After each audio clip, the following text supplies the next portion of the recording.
అఖండ గోదావరి రాజమండ్రి వాసుల హృదయాల నుండి పొంగి పొర్లుచున్న జీవనది. లక్షలాది రైతులకు వరప్రదాయని. ఉభయ గోదావరి జిల్లాలకు ఇది ఒక జీవనాడి. గోదావరి నది భారతదేశంలోని అతిపెద్ద నదులలో ఒకటి. దీనిని దక్షిణ గంగా అని కూడా పిలుస్తారు. ఇది మహారాష్ట్రలోని నాసిక్ జిల్లా త్రయంబకేశ్వరంలో జన్మించి సుమారు 1465 కిలోమీటర్లు ప్రవహించి బంగాళాఖాతంలో కలుస్తుంది. ఇది తెలంగాణ మరియు ఆంధ్రప్రదేశ్ రాష్ట్రాల ఆర్థిక సాంస్కృతిక వ్యవస్థలో కీలక పాత్ర పోషిస్తోంది.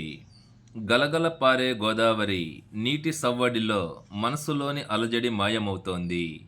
దక్షిణ గంగ గోదావరి తెలుగువారి సంప్రదాయం మరియు మన జీవనాడి. ప్రకృతి పలికిన సంగీతం ఈ గలగల గోదావరి. గోదావరి అంటే అది కేవలం నది కాదు, అదొక భావోద్వేగం, ఒక జీవన శైలి.